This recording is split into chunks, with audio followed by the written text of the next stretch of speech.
Kepanikan Bima. Di sebuah apartemen, tampak 4 orang pria sedang duduk bersantai ria, merasa seperti sedang liburan.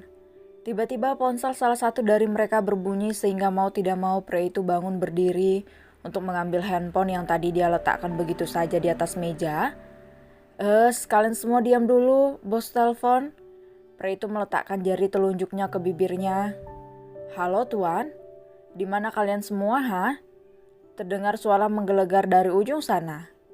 Kami di apartemen, tuan, jawab pria bertubuh besar itu ketakutan. Apa? Beraninya kalian pulang? Siapa yang memerintahkan kalian untuk pulang?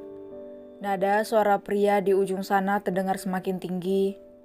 Tuh tuan sendiri, tadi kami. Belum selesai pria itu bicara, panggilan sudah diputuskan secara sepihak dari ujung sana. Gawat, sepertinya kita dalam bahaya. Sepertinya ada yang sudah memperdaya kita mengatasnamakan bos kita. Ayo kita kembali ke sana. Keempat orang itu langsung bergerak dan berlari keluar. Bima berlari ke arah sebuah ruangan di mana pria itu bisa melihat rekaman CCTV. Bagaimana dia bisa dengan mudah bisa masuk ke ruangan khusus itu? Itu karena Sky Hotel adalah miliknya yang sudah diresmikan 3 tahun yang lalu tanpa kehadirannya. Hanya cukup diwakili oleh direktur yang ditunjuk oleh Radit. Buka CCTV dari toilet wanita lantai 2. Titah Bima tanpa basa-basi begitu masuk ke ruangan itu. Dua pria yang ada di ruangan itu tentu kaget karena kedatangan Bima yang tiba-tiba. Maaf tuan, Anda siapa? Tanya salah satu dari pria itu bingung. Aku tidak perlu menjelaskan siapa aku.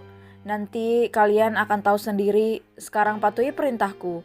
Buka rekaman CCTV 10 menit yang lalu di toilet wanita lantai 2. Cepat. Suara Bima menggelegar membuat dua pria itu ketakutan. Tetapi kami tidak boleh. Kelamaan.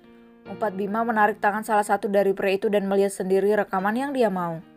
Kedua pria yang tadinya hendak melakukan pemukulan dari belakang, tiba-tiba menghentikan niat mereka karena mendapat panggilan dari manajer yang memberitahukan kalau pria yang sedang mengotak-atik komputer di depan mereka adalah pemilik hotel tempat mereka bekerja. Brengsek. Bima menggebrak meja dengan kasar melihat seseorang berpakaian hitam membekap mulut Ayunda dan membawa Ayunda memasuki lift dan berhenti di lantai 11. Setelah itu Ayunda dibawa masuk ke dalam sebuah kamar yang di pintunya dituliskan angka 203. Bima yang sama sekali tidak bisa melihat wajah laki-laki itu menggeram kesal, tidak menunggu lama dan tidak ingin terjadi apa-apa pada Ayunda. Pria itu langsung berlari keluar dan menuju lantai 9. Pria itu juga tidak lupa menghubungi resepsionis untuk mengantarkan kunci cadangan ke kamar 203. Beruntungnya Bima tidak memerlukan waktu lama untuk menunggu pintu lift terbuka. Pria itu langsung masuk dan menekan angka 11. Ketika pintu lift itu hendak terbuka di lantai yang bukan dia tuju dengan sigap, dia menekan kembali tombol tutup. Tidak peduli kalau orang yang hendak menggunakan lift itu marah-marah di luar sana. Tujuannya cuma satu, bisa tiba tepat waktu sebelum terjadi apa-apa dengan Ayunda. Awas kalau sempat terjadi apa-apa, aku akan mematahkan tangan dan kakinya. Si Parel brengsek itu pun akan aku minta pertanggungjawabannya. Bima sibuk mengumpat sembari mengepalkan tangan dan menggertakkan giginya. Sesampainya di tempat yang dituju, Bima langsung berlari keluar setelah pintu lift terbuka. Tidak membutuhkan waktu lama, pria itu kini sudah tiba di depan pintu kamar tempat di mana Ayunda dibawa. Kalau aku ketuk pintunya, aku takut kalau pria itu panik dan langsung mencelakai Ayunda. Lebih baik aku menunggu kuncinya datang, bisik Bima pada dirinya sendiri. Brengsek, kenapa lelet sekali sih? Bima mondar-mandir di depan pintu dan sesekali melihat ke arah pintu lift yang masih tertutup. Setelah 5 menit menunggu, pintu lift terbuka dan tampak seorang pria berseragam karyawan hotel berlari ke arah Bima.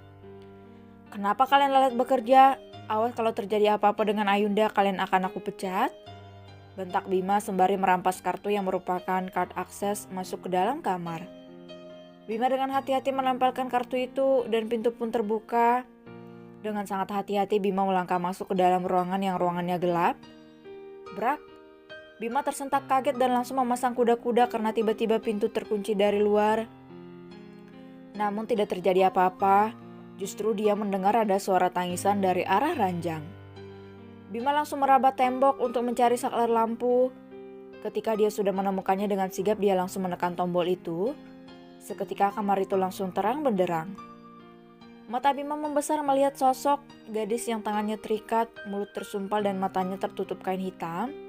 Ayu, pekik Bima menghambur dan melompat ke arah ranjang. Pria itu dengan cepat membuka ikatan tangan Ayunda, membuka sumpalan di mulut dan terakhir membuka kain penutup mata wanita itu. Bima, tangis Ayunda semakin pecah dan refleks memeluk pria itu. "Kenapa kamu ada di sini?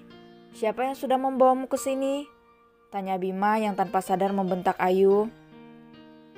Aku tidak tahu, Bim.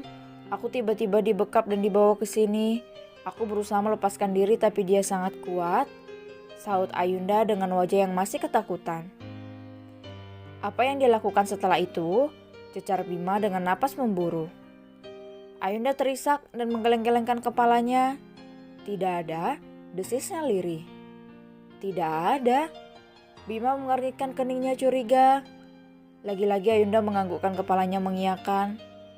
"Kalau dia tidak berbuat sesuatu, jadi apa tujuannya menculikmu? Benar-benar tidak masuk akal." Kening Bima semakin berkerut, berusaha berpikir keras. Mata pria itu seketika memicing menatap Ayu dengan curiga.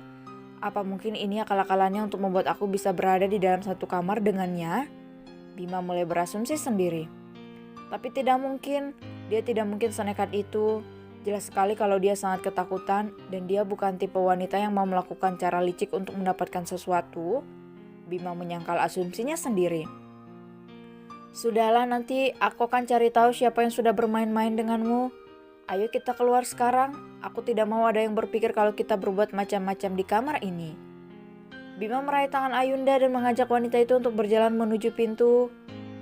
Untuk beberapa saat mereka tidak sadar kalau mereka sudah sangat begitu dekat dan bahkan bergandengan tangan menuju pintu. Sampainya di pintu, Bima mencoba membuka pintu tapi ternyata tidak bisa sama sekali. Bima mulai panik dan mencoba lagi tapi lagi-lagi tidak bisa. "Sialan, kita terjebak di sini. Sepertinya ada yang sengaja melakukannya." Bima mengumpat dan tanpa sadar meninju tembok. Sementara itu di luar kamar tampak sekumpulan orang yang tidak lain Mikaeli, Bimo, Tristan, Selena, Radit, serta Farel berdiri di depan pintu. "Apa memang tidak masalah kalau kita mengunci mereka di dalam sana?" tanya Mikaeli dengan raut wajah khawatir.